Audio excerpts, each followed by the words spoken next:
do this. All I'm right, excited. cool. Here we go. Hey, everybody, what's up? It's Andy, and that means that it's really early on a Saturday morning in Los Angeles. I'm happy to bring you Cafe BTW, a morning gaming podcast for our, I believe, 15th week, or 15th month. 15th month. What am I talking about? I've been doing this for a long time. We figured it out that this show has been doing and been existing in the mythos of Twitch and the whole social media world for about 15 months. And of course, I'm so excited to bring back a really good friend of mine, especially where we met on the Twitterverse, the Retro Gaming Twitterverse. It's Ryan, or as better known as Retro Game Brews. What's up, man? How you doing? It's good to see you. I'm doing great, and thank you so much for having me. This is something that we got a chance to do this a while back, and it's great to be back, man. Yeah, I dude, really appreciate it. I've been wanting to get you back, and I do want to talk that, I'm really excited to have you on the show because you're also like a podcaster. You love content on retro video games, and of course you do. Just want to off the bat, can you tell us quickly about your tournaments and how you kind of got it? I feel like your whole tournament thing in the retro world is how you kind of built your culture in Twitter and what you've been doing, right? So For sure. can you give me a little background on the tournament stuff you used to do, or you still do? Sure. So a few years back, I got a Nintendo Classic Edition, so a little mini one, and it came with a Donkey Kong game on it, for NES. So I was playing it for a little bit, and I thought to myself, is there a way for me to be able to play against other people with this one? Because I thought I was doing pretty good. It's like, look at me, I got like 70,000 points. I'm awesome. So I threw it out there on Twitter and said, okay, you know what? Let's do this for like a week, right? Where I'm going to ask everybody to play this one game and, submit your best score by taking a picture of it. And I got crushed, to say the least. I think I had one guy who was over 500,000 points. I think Crunchy Kong was the gentleman who won the whole thing. But the response that I got, we got like 15 submissions for that. So I was like, wow, this is something that people are into. Okay. So it ended up turning into 10 weeks in a row where we would pick one game. You would do the best that you could. You had some rules that you had to follow in order to make sure it was fair. But that's kind of where like the progression of it came from. And in fact, a few weeks in, a gentleman by the name of Mega Retro Man joined as well for the Dr. Mario section, which he destroyed. Who's also a Twitch streamer, I believe. Yeah, correct. Yep. And in fact, he's also a huge Tetris world competitor. Are you serious? I didn't know yeah, that. so he plays in the Classic Tetris World Championships, or at least he has for several years. I don't think he played in last year's edition of it, but and the guy can max out. So get like the most points possible, like 1 million points within a certain threshold where they start at level 18. Insane. Absolutely insane to watch. But a lot of fun. And he joined in on the contest. And then it got to the point where, we decided, hey, you know what? We've gotten done with 10 weeks. Let's do a championship round. So I picked like the top 10 players, and then we did like a round of elimination brackets, and ended up having a guy by the name of Eric Cummings win the whole thing. And, it was a fun experience. And so after that, we started to say, okay, we just did NES. Why don't we do Super Nintendo? Super Nintendo turned into Genesis, and it started to kind of create this desire to make this a little bit more interactive for the audience of this as well. So we were having, 35 participants each week when we were doing them at kind of the max of it. And so what I decided to do is, let's see if we can take this over to Twitch. And the first thing that we did was an F-Zero tournament. So we had people share their screen kind of simultaneously. And that was awesome. So we got a chance to have people race against each other. And then, the best time won. And then that person would obviously move on to the next round. Hugely fun, hugely successful. And we did a bunch of different tournaments for that. And eventually with the individualized one, really wanted to get back to like the high score portion of it. So what we did is I set it up so that people would take the entire week, similar to what we did with Twitter, and actually stream it on Twitch. So what I've done recently with that is we'll have people sign up, anywhere between, 15 to 25 is the most that we've had. And they will pick a slot of 2 hours, right? So if it's on like a Monday at 6 p.m., they'll play all the way until 8 p.m. And then there will be a person directly after them in which they raid. and it's been a lot of fun. It's brought a lot of people together. The best part about that, I think, that I get out of this is that people come back to me and say, this is a game that I've never played before, and now I'm really good at it and I really enjoy it. Thank you for introducing me to this game. And that's where, like, for me, that's where I get joy out of it, is to share the things that I love. So the games that I really enjoy. For example, we just did a Mega Man X tournament. I was surprised how many people, right? How many people did not, or were not just that, as familiar with Mega Man X as I was. And to come back to me and say, this is great. And now I'm seeing people who were in the tournament still streaming Mega Man X. Like, you haven't had enough of it. I love it. That's exactly what I want to see. This is your, I have the Splatoon one up. Was this one you did with Splatoon? That's a really cool one. Yep. So we did a Splatoon tournament where we actually had teams of 4 go against each other. That was a lot of fun. We've done Super Bomberman tournaments. So basically there's 2 different versions. There's a one-night tournament that we do, that we put together, typically done on Friday nights, which is, again, a blast. And then we also do, of course, the week-long tournaments where people stream on their own channel. So yeah, dude, this is really cool. So I know I haven't participated in many of them because of time. It's like not easy for me, but I did do the Street Fighter. Yes. What was the Street Fighter 2 one? Yep, Street Fighter 2. We had a round robin Street Fighter 2 tournament, and I believe you played as Zangief. I did. I mained as Zangief, which is my main in Street Fighter, and I did decent. Yeah, I think I got to like the semifinals. Surprised myself a little bit there. And then Ryan, so that's amazing. But on top of that, you have the story mode podcasting. Can you tell us a little bit about story mode? Sure. So put together a podcast, started about a year ago. With myself, Blue Williams, and the Well-Read Mage. And what we do each week is we take a look at the gaming news that's out there and discuss it. So it's essentially, it's like an analyst podcast for kind of what's going on in gaming today. We cover a wide range of topics. So it's not just modern games. A lot of what we see here is that we take a look at just kind of what's happening from, a developer perspective, what's happening as far as from a consumer, things that will affect them. And then we discuss it. We talk about, things that we want to see, things that we don't like, things that we don't want to see. And we've been doing this for a year almost. Well, actually, I take it back, a little more than a year. And yesterday we just hit a pretty big milestone, excuse me, of 7,500 downloads. So it's that's great, awesome. Man. Congratulations. Yes. That's really great. Really exciting. So, we do it once a week, and we release new episodes on Friday. Yeah, I was on it. I'm trying to forgot what episode I filled in for Ryan below. You were kind enough to ask me to fill in as a guest host, and sure. I had a great time. And I have Blue up here on Twitter. She's awesome. And then of course Red, who did the Red Mage podcast or something? The Magecast. Is he still doing Magecast or? Here and there. He's right now. He's actually, the reason that we've had so many guests recently on our podcast is he's in the process of moving. So he's got a lot going on, to say the least. But yeah. I'm sure Magecast will be back in full force eventually. Nice, but I mean, all 3 of you are hardcore doing your story mode podcast, which is great for sure. And that's pretty much the reason why I wanted to pick today's topic as and we're gonna dive right in, Ryan. We're just gonna go for dive. And I like it put in this way: the importance of narrative in video games. And narrative, of course, story, just a fancier way to say, narrative story. Like, what you're playing. You go from the A to the Z of how this is told. Like when you're playing a video game, Ryan. Now, just off the bat, just from just hitting you with the question. What's the answer to this? If you had to just broadly describe what from me asking you, what's the importance of narrative in video games?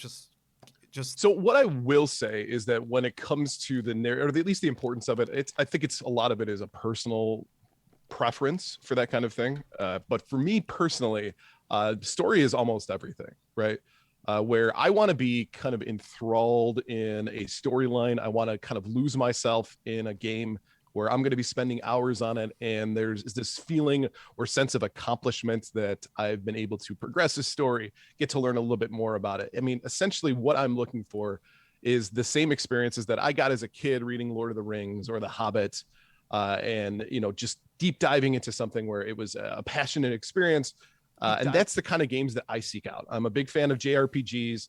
I'm a big fan of action RPGs as well. It's that type of narrative that I'm always seeking out from a game. And to me, even though that there are a lot of games out there that don't have as in-depth stories as those, I'm always trying to find the story in a game. I want to understand the back portions of it. I want to read the manuals back in the day when there was such a thing as manuals, or deep dive into the lore of a game. That's important to me because, again, That's a good I'm sitting word. there, Lore. right? Lore is a good Yes. word with the Right. conversation we're having today. Yep.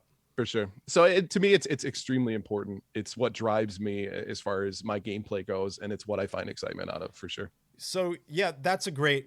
And I'm gonna do my quick answer is, coming from an entertainment background, I went to film school, and what do we learn in film school, Ryan? We learned about how do you tell a story, Right. how do you share narrative, right? And I can go back to my history of video games and say that video games, not only movies have been an influence on me understanding how to tell a story, but video games have also created their own way of help me learn as a kid to tell a story. For sure. And I feel like there's such an importance in entertainment, and when you're working in entertainment, like, you have to understand narrative. Even when I worked in reality TV, I had to understand what's the narrative of this scene. Like, this might be the elimination scene, but there's a reason it's an elimination scene. There's Right. a whole purpose to the scene.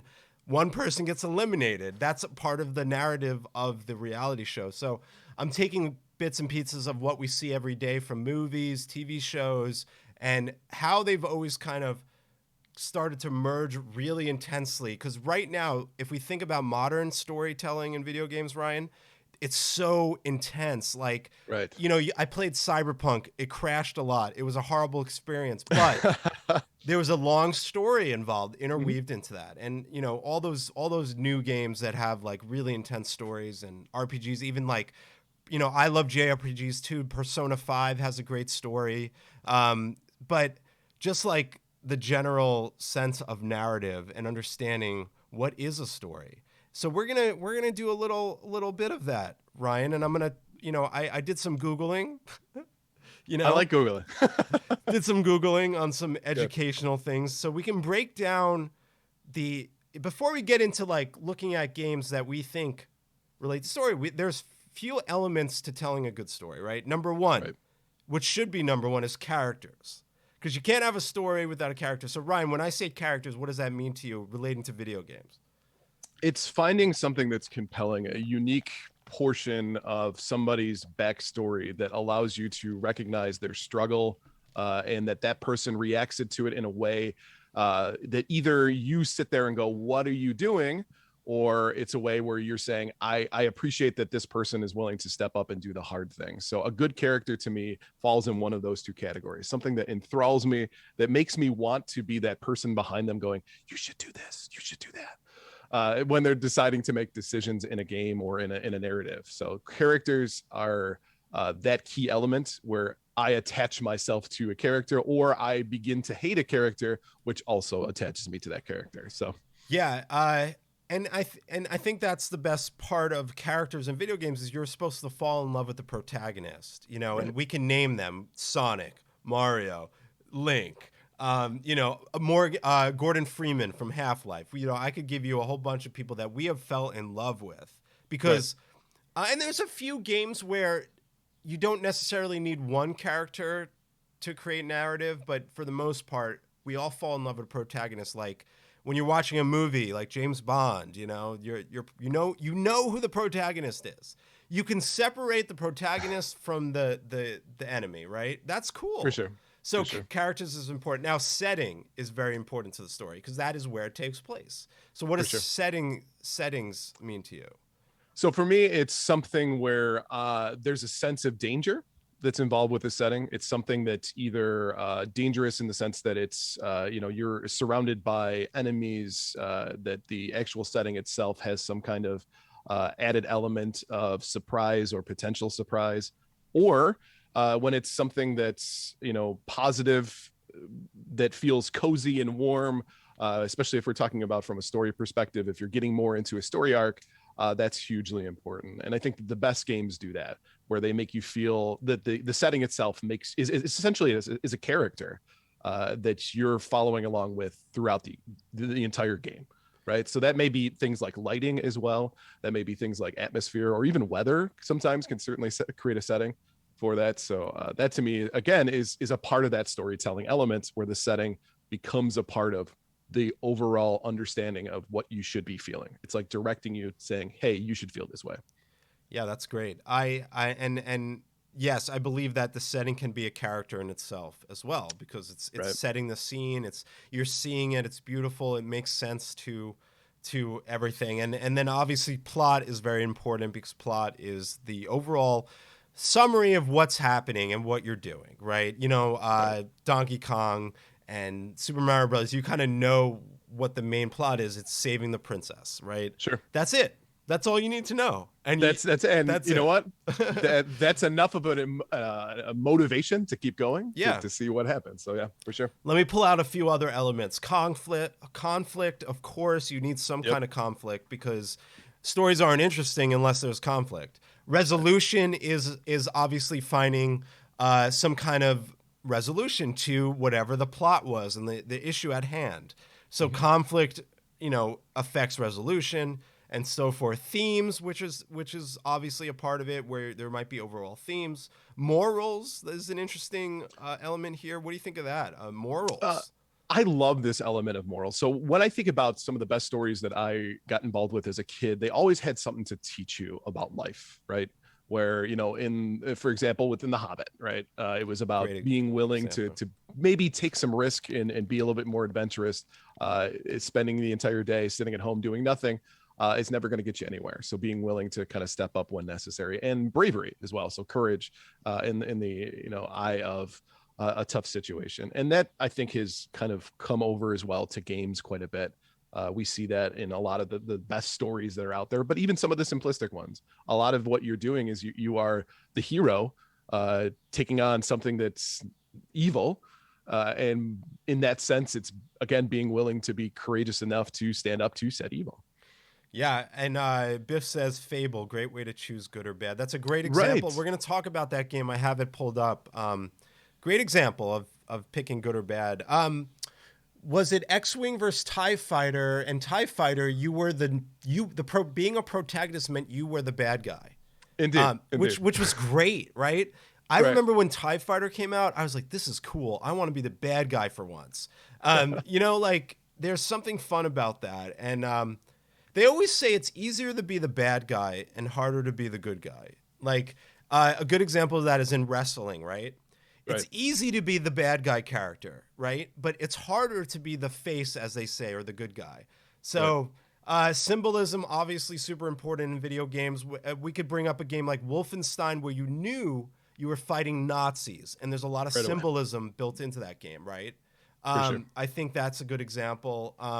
Point of view. What do you think that means? Where's the story coming from, right, Ryan? Well, and you just talked about it too, this decision between good and evil. So your point of view, right? If you're an evil character and you're doing evil things, your point of view is that you have something to accomplish from that evil perspective. So it basically pointing you in the direction of, what does your character or the characters that you're working with, what do they find important? So I've seen an interesting kind of change. So for example, with Final Fantasy VII, right? You are essentially like, eco and activists, if you will. So you're blowing up a reactors, by the way, spoilers, but that happens in like the first Okay. 5 minutes of the game, so I think we're okay. But I've heard people say, well, if you look at it from a different point of view, they're probably actually like terrorists if you think about it. So depending on what your point of view is in that narrative or that story, it can really change your decision-making process, and it really guides you throughout that entire interaction. And then I think point of view and perspective perspective is kind of has to do with point of view, I would imagine. Right. Pulling it all together is number 11, obviously. Taking all these little elements and pulling it all together. I like that element, pulling it all together. Because the story doesn't make sense unless you pull it all together. That's an interesting. What do you think of how they put it here on Self-Publishing School, by the way? If anyone's interested, that's the name of this site I found. And by the way, everyone in chat, you could see that all of Ryan's links are available, from his Twitch to his Twitter to his podcast, so check out that stuff. And then on the VOD, we'll figure out a way to link that as well. And always want to say hi to the people in VOD land. So yeah, I love this. So what does pulling it all together mean to you, Ryan? It's taking all the story elements, all the arcs that you learn throughout the entire process, and bringing them all to like a fever pitch, right? Where all those little fingers kind of connect to each other and create a good story. And to me, this is actually I've studied comedy for a while. I'm not funny, so that I've never really You're funny, done Ryan. it. But one of the things that they talk about in when you're doing comedy is that often you're storytelling, but just in a kind of flipping the narrative on its head, where it's become something unexpected. But a good comic is able to bring old jokes back towards the end of their set, and that's exactly That's what pulling it all makes together. it right. That's that fun element of it. So I think a good story, regardless of what you're trying to accomplish with that story, has to pull it all together. That's really cool. I love that. That pulling it all together is something I wasn't gonna think I was gonna be talking about today. But you can't have a story unless you pull it all together, right? For sure. So yeah, let's okay, so let's move on to like a little blurb I found I thought was really interesting. I kind of told you this off the cast as well. Mhm. This is a great example of just a little bit of what we call cutscenes or a cinematic in order to tell a story. Now, in Donkey Kong in 1981, the first example of a complete story, according to Guinness World Records, was told in the game Donkey Kong. It was designed by Miyamoto, as we all know, in Japan, and it was released in 1981. Sorry, the Yep. year of my birth, actually. Nice. And for an example, is that the introductory animation tells you what's happening right away. And I have it right here, and it's really interesting to look. Donkey Kong, this evil gorilla, has the princess, and obviously she is trapped. He is making it difficult for Super Jumpman, as I believe he was called before he was Yep. called Mario, is off to save her. Right here, right from that moment to this, that's what, like 10 seconds into the game, Ryan? Yep. And you know how to play Donkey Kong, right? You know what's happening now. You're just trying to get up here to save the princess. So really, what's really interesting is that this is a cutscene in the earliest form, which is really Basically, cool. right? Right. Right. So so before we get into the nitty-gritty, how important is that little sequence to the evolution of gaming? I mean, this is 1981. Right. And I know that we have a few other games to talk about, like how do you say this? Aklabath? Aklabath? Calabeth. Yes, a Akalabeth. Calabeth. Why can't I speak Yeah. English? So what's the importance of those little moments in Donkey Kong 2? Do you think that those little moments change the way we perceived video games? Just could that be a true statement? Sure. So, I mean, if you look at the original games that came out back in, we're talking the Magnavox Odyssey or Tennis for Two, I mean, we're going way back with those ones. And you know what? Probably the most popular game in the 70s, which was Pong, there wasn't a whole lot of narrative to it, right? It was just a game. So I would make that more akin to like playing sports, right? Where there isn't a whole lot of story behind There's no story. us. There's not a lot of Well, story in sports. Outside, right. behind the scenes, yes, but during Right. the play, it's a game. There's not like story other than one team has to beat the other, right? Right. And you know what? Sports is fun. Trust me. I did swimming in college. I love sports. I I also played hockey as a goalie, which was a terrible decision, but That's fun. nonetheless, I like sports, so I get the draw to it. But as soon as you start to add some struggle, some of the elements of a story into it, it starts to motivate me, I think, more as a player. Now, Donkey Kong, of course, doesn't have a terribly in-depth story, but a lot of the stories that you see from gaming, especially in the early years, had to transfer over from one media to another. So what we see with a Calabeth is that it's a dungeon crawler, kind of wireframe dungeon crawler that was created out of the desire from one of the guys out of California. I forgot his name, who's the developer for it. But he wanted to take tabletop Dungeon and Dragon games and make it a more of a visual experience, because even though you're playing on a table and you've got your cards that tell you your stats and things like that, you still have this dungeon master who's telling you a story, weaving it around. And basically he said, I want to do that, but from a visual media. So he created a Calabeth as a PC game, I think back in 1979. That really, again, it started off with this idea of what story was. You read rather than seeing like the little cutscene as to what the backstory of it was.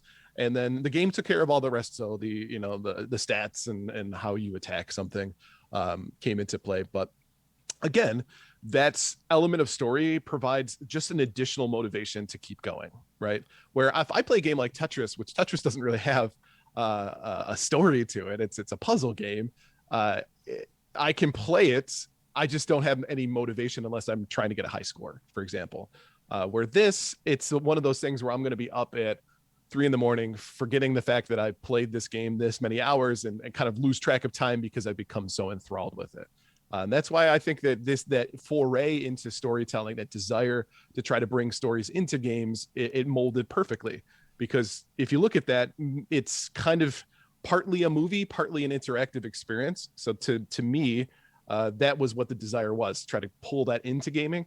And eventually, it's led to gaming companies now getting Oscars this year, for example. I know, that's crazy. Right? So there's definitely that progression. Bill says in announcer voice, witness the journey of Rectangular born to play 2D tennis and his lifelong rival, another rectangle in Pong. The legend is born. Yeah, I mean, they could make a movie out of that for sure, Biff. And that was great. For sure. That was great, Ryan. And you mentioned that Yars Revenge is a Atari 2600 game that actually had a comic book attached to it, right? Let's see if we can find the Yars Revenge. Let's see if I got Yars Revenge. You have the comic? No, I bet I got the game. So okay. There we go. We'll pull out Yars.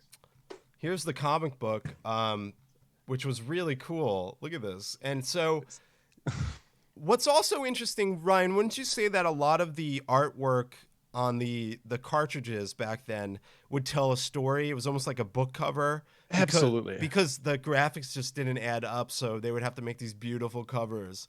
And that's kind of the interesting part about early gaming, is that when it came down to it, especially if you look at games like Atari games, they were limited by what they could put on the screen. So in order to make it a better experience, a lot of times what you saw is exactly what you described, is that the cover of the game really described it. So for example, with Missile Command, there's not a whole lot of flashy elements on the screen. It's a few lines that go across and then a splash of explosion that comes out. But if you look at the Missile Command game pack that came with it, it's got these guys in like some kind of government room in which they're controlling all of these missiles that are coming in. And it's an interesting way of telling a story, so that when you buy the game, you already have something that you're imagining that's happening, rather than just say, here's a game and we called it Missile Command. This puts you in that space.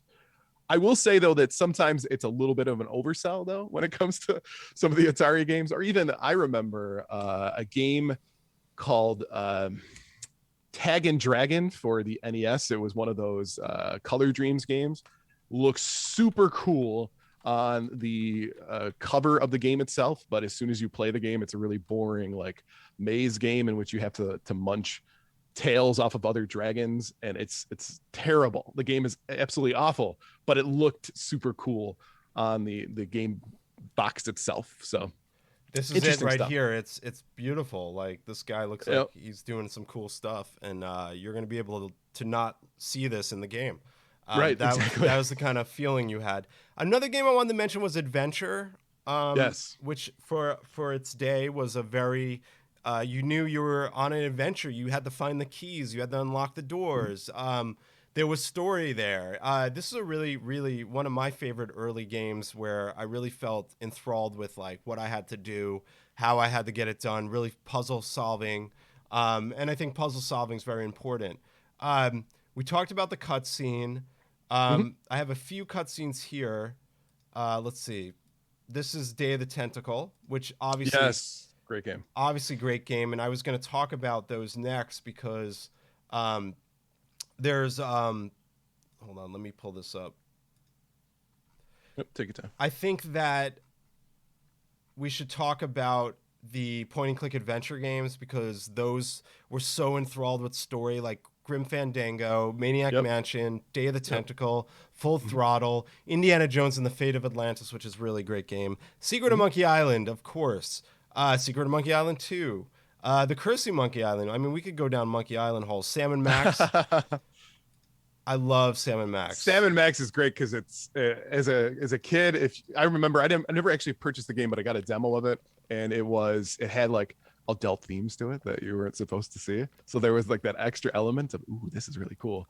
Just because Sam and Max is hilarious. Now I've played it as an adult, so you're like, wow, I can't believe they released this back back in the day, Dude, because of just like the raunchy adult humor. it was.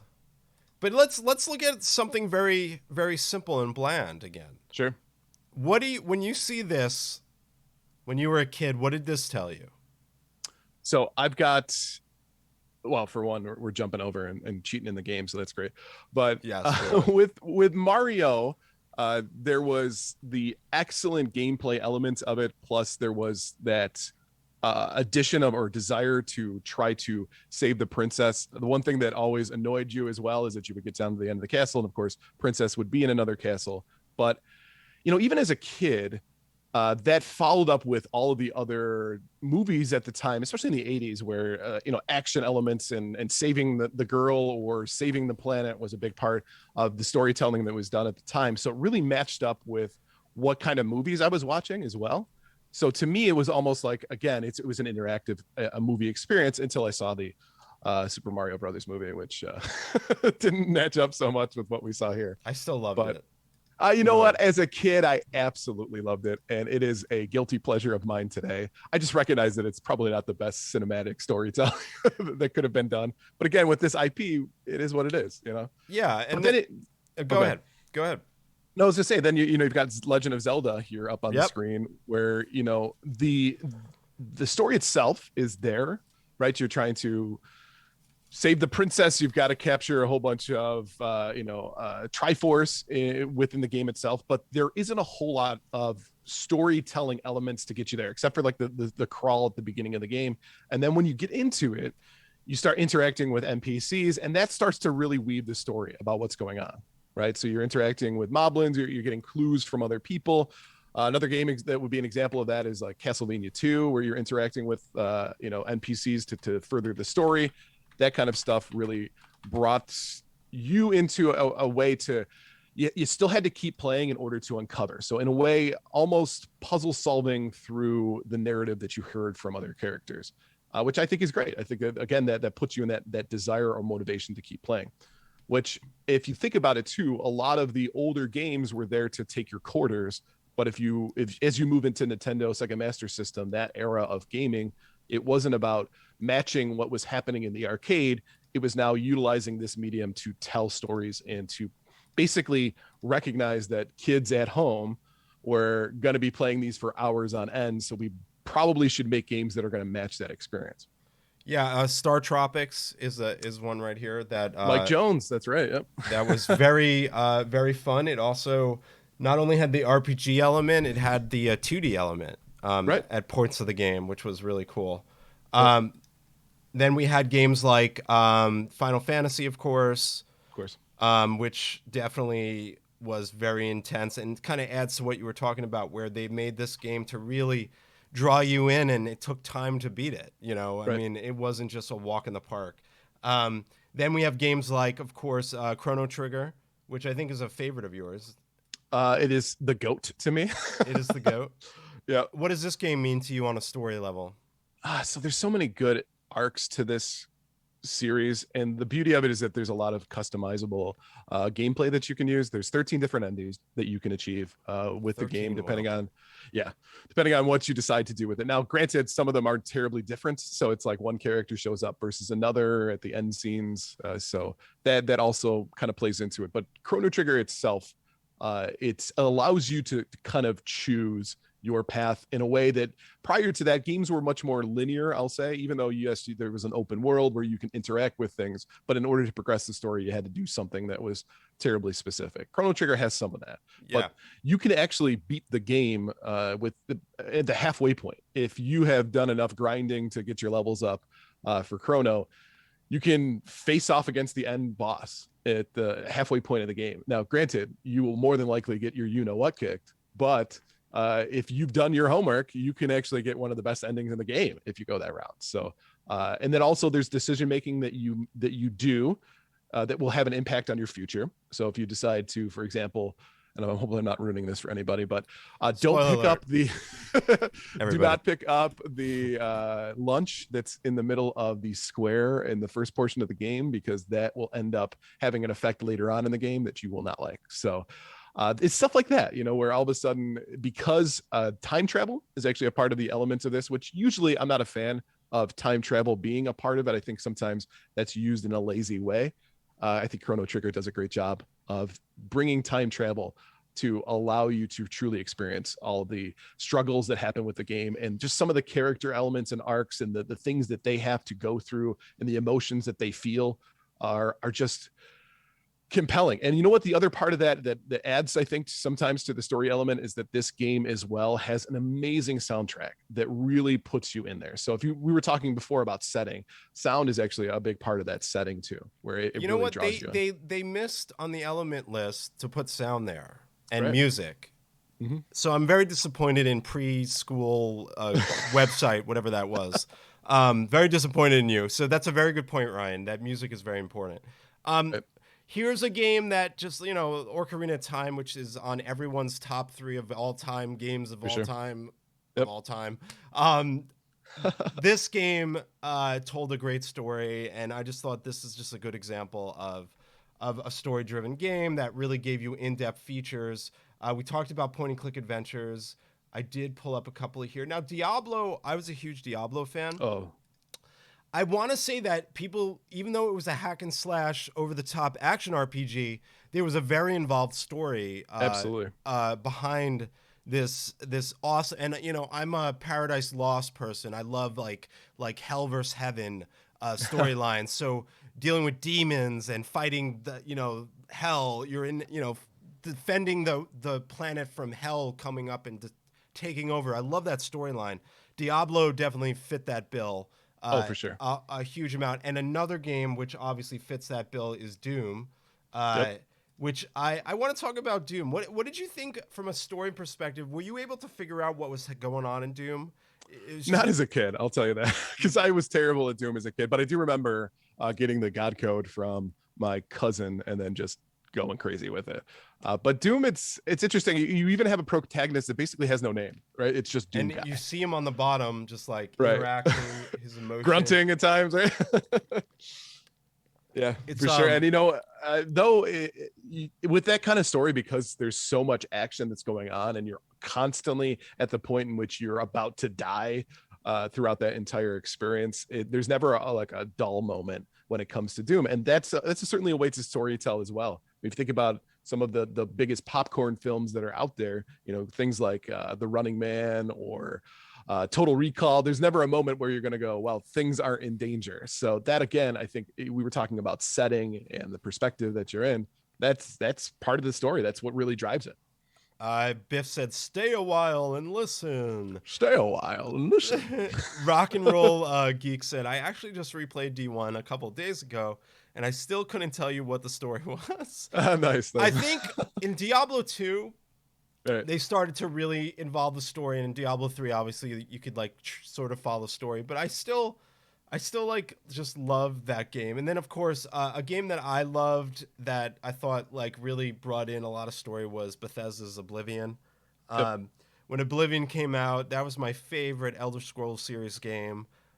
Just such a cool game, because remember, you start in a prison and you're locked in a cell, and you're pulled into this adventure with, I think the king is escaping through the prison dungeon for some reason. I forgot what it was, and they're the king looks at you, he's like, "I believe in you. Would you like to help me defend?" I'm like, aren't I a prisoner? I thought the story was funny. Do you know what I mean? But I recommend, if you have an Xbox right now, all the Bethesda games are on Game Pass, and Oblivion is right there. So please check out Oblivion. I'm replaying it. I've replayed it a million times.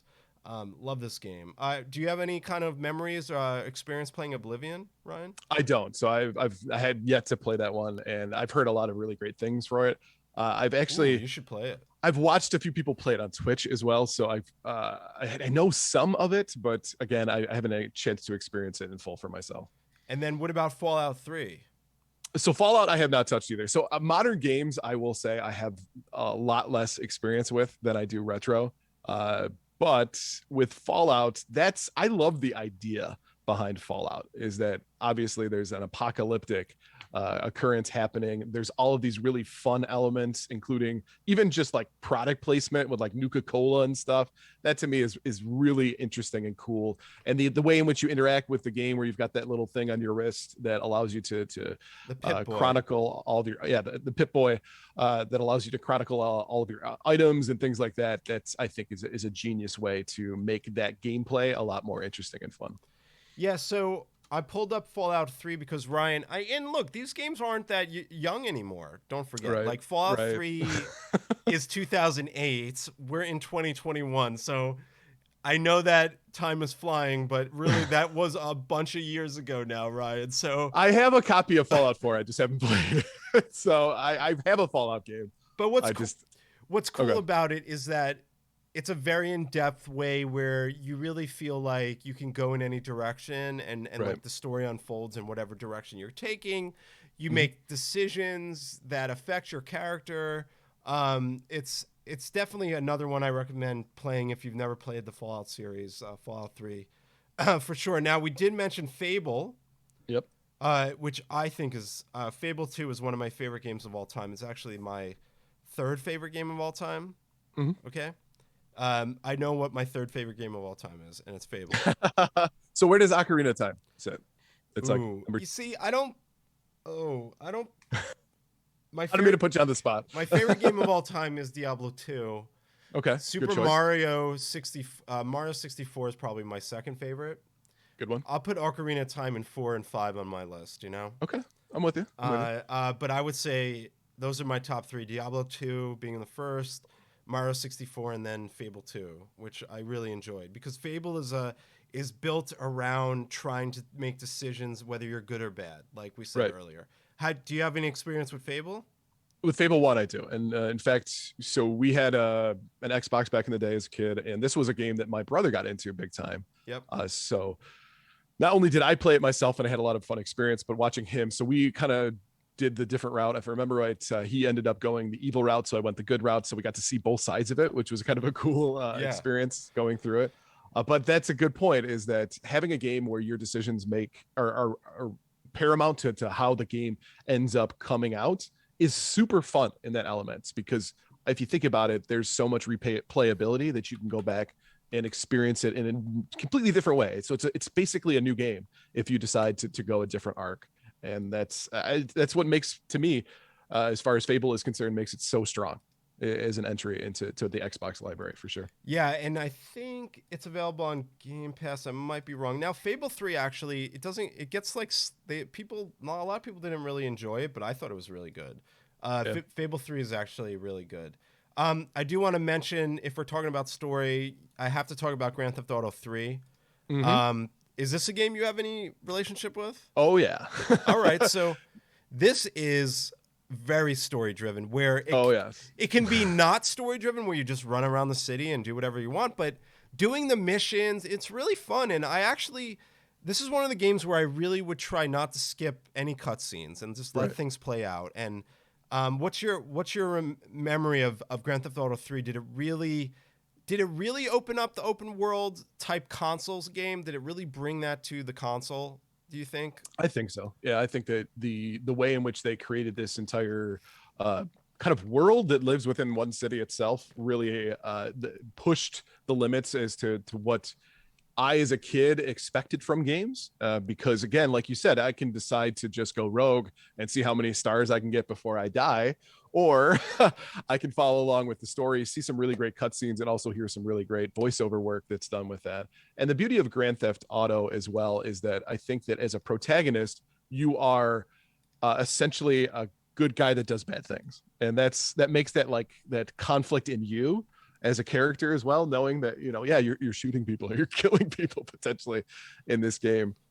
So you are doing bad things in order to make sure that other people who do bad things are taken care of or gotten washed out. So it's an interesting way to tell a story, and that's what I think you see a lot as well with some of the modern games that are out there. That like the Last of Us, I think that there's a part of an element to that. That's funny. That's the next game up here. Yeah, go ahead. Yep. Let's talk Last of Us. So I've played part of the first one. I have not played the second one, and I my podcast co-host, Well-Read Mage, is very familiar with this. He's not a fan, I think, of the second one. I think he's more of a fan of the first one. But I played the first one. I haven't played the second one. yeah, I've heard the second one makes you do things that are difficult, even though it's a character in a video game that you have to, do something with, and that, obviously they're doing a good job of putting you in the plot and making you feel like you're a part of it, where people would get, absolutely upset over having to make a decision that would require you to do something. I don't want to ruin it, of course, but I've been told that there's definitely some tough decisions. Yes. But I mean, we can't talk about a game. And by the way, HBO is creating the Last of Us TV show. That's right. Yep. Which is a good example of one thing that we didn't really dive into, but I've talked about plenty on this show is, we talked about the Super Mario Bros. Movie, but, video games that became movies. And the only reason they became movies is because they have a narrative story as a video game and you can make it into a movie. Vice versa, right? I think there were a few movies that turned into video games. And Last of Us, I think that it's a perfect HBO show. Right. I actually think that's a smart idea for HBO. Like, I mean, I don't know. I never got caught up in the whole Last of Us 2. I heard that there's a lot of backlash, and that's fine. Yes. But I don't know much about it, and I don't want to spoil anything for anybody. But I guess I have to play the second one so I can experience what everyone's like.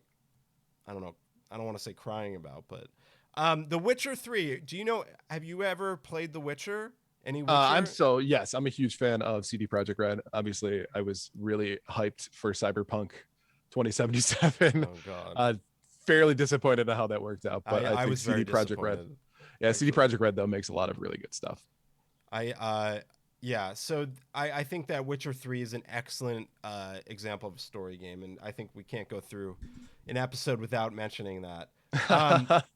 So just to wrap it up, I pulled up, which I love doing, is these random lists. I'm a lister, when you Google. No, I'm with you.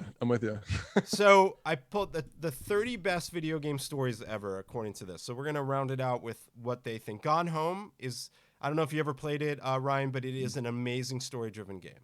I'm making a list for myself of things that I need to play, so thank you. Gone Home is absolutely a wonderful game, and I recommend it. And I don't want to spoil too much of the story, but definitely take a look at it. It came out in 2013. Star Wars Knights of the Old Republic absolutely was a great game. We actually talked about that recently when I think they're making a remake for it on Story Mode. We talked about that, and that's a game that I love as well. I think there's some really great characters involved with that. And I like the gameplay elements too. So it's like round-based action. So yeah, great way to take an IP and really, refresh it and make it feel new. Absolutely. So Metal Gear Solid, which I didn't really talk about today, but the Metal Gear Solid 5 was actually really good. Then there was Mass Effect, which is a great series that is story-driven that we didn't really talk too much about today. To the Moon, I don't know this one. I'm not familiar with To the Moon. Not familiar. Horizon Zero Dawn, which is a more modern game. Sure. Life is Strange, which I actually played all story. I don't know if you ever played Life is Strange. It's actually a really great game. Really great game. Again, I'm going to put it to my list. Firewatch is a great story game, and it's very, very simple. It's like one of those games where you play it, you play the story, and that's it. That's the end of the game, Portal 2, sure. Oh, love Portal. Sure. Is it a big... It's one of those games where you keep thinking to yourself, like, how is this going to work out? Like, where you're constantly in suspense. Nier, I never played. I heard only good things about. Yucaleska, she's a Twitch streamer, very, very popular. Yeah, for sure. She recently played, I think, Nier, and got to the point where she said that she couldn't stream the next day because it had affected her so much from an emotional perspective. So clearly doing well. Half-Life 2, absolutely. Gordon Freeman, the whole story behind Half-Life, absolutely fantastic. Red Dead Redemption, for sure, deserves a nod as well. Persona series in as a whole for JRPGs, for sure. Telltale The Walking Dead, which I loved. Telltale games, absolutely. Last of Us, we talked about. What Remains of Edith Finch, which is a game I actually purchased on Steam and I have not played, but I heard it's a very good story game. The Witcher 3, which we mentioned, they have at course. 4. BioShock, we didn't talk about, deserves to be up there, I would imagine. sure. Her Story, I don't know if you ever heard of, this is a live acted game. This is like live action decision making with actors and video. Oh, that's fun. I never played it though, but I heard very good things about it. Number 1 here, they have Silent Hill too. Wow. Interesting. I know that people love that game. I've never gotten into horror games, mostly because I don't like horror movies because I'm a Sally. So as far as things go, the worst part about being in a horror game is like, so in a movie, you can kind of pull yourself away a little bit from the story, right? Where you're going to like, oh, that guy's going to die. I'm cool with that. Like I can deal with that. But with a game, because it's you often, that's where I think it adds an extra element to the fear. And I don't know. I don't like being scared, I guess.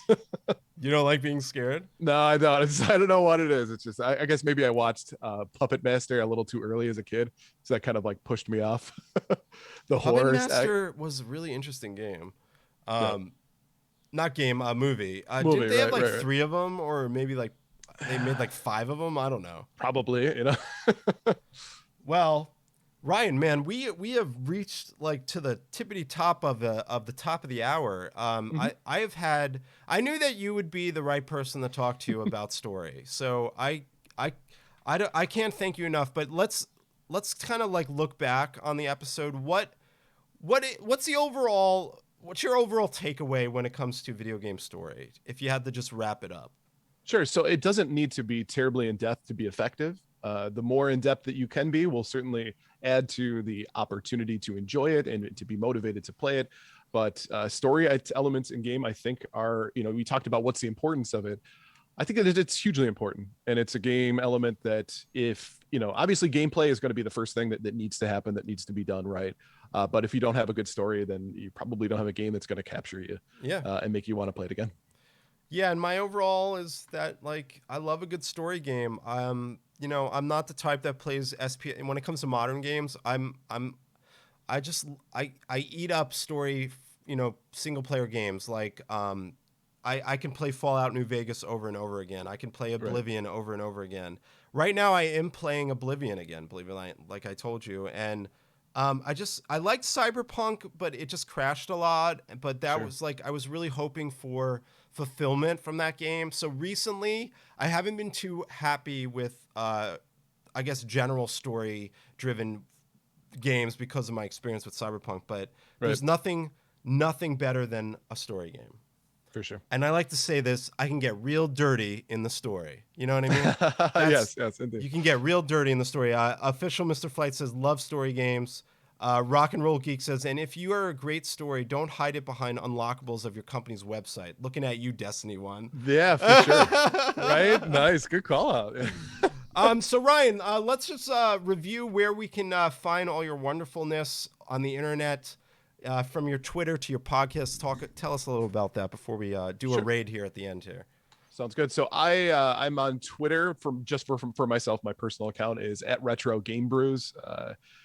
So Twitter /RetroGameBrews. As far as Twitch is concerned, it's the same thing. It's twitch.tv/RetroGameBrews, where we do some of those RGB high score tournaments that we were talking about at the beginning of today's podcast. And if you want to catch up on our podcast, Story Mode at Twitter, it's Story Mode PC is our handle for that as well. And we are available as far as listening is concerned. It's Story Mode Gaming News, and anywhere that you find podcasts, you can listen to us.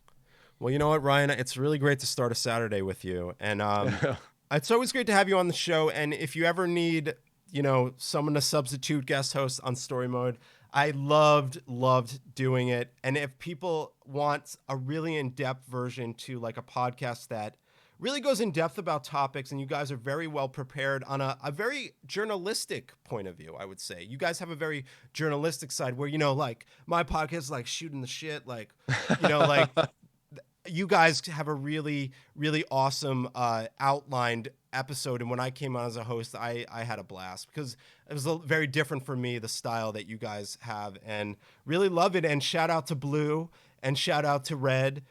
Which is funny that they have color names as their nicknames. Right, I'm the only one that doesn't. Rock and Roll Geek says bringing Grimoire lore accessibility into a game was one of the best things Destiny 2 did. They kept the focus on the gameplay, but did not leave out the gamers who are really nerd out on the story and the lore behind it. Yeah, lore.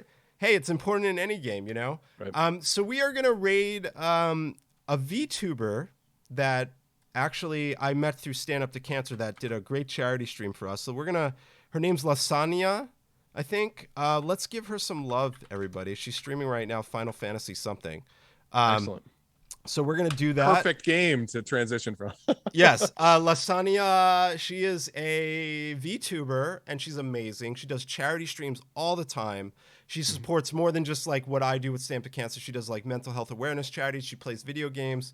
She's awesome. Let's give her some love. Ryan, thank you for waking up early. You. I appreciate it. Yeah, my pleasure, man. Thank you so much for having me. Yeah, no worries, man. And I'll see you soon, I'm sure. And then everyone, remember, you could just click below on the About Me here. All my socials are below. I don't need to go into the spiel, so you could just click there. Shout out to everyone that joined today in the live. Hello to everyone in the VOD. We'll see you guys next week, where we will have the sound designer from the original Wing Commander, which... we talked about TIE Fighter today, but I'm excited. A flight simulator game. We have the sound designer from the original Wing Commander coming on next week. So we'll tune in then. Let's raid. And that's it. And then I'm going to stop streaming.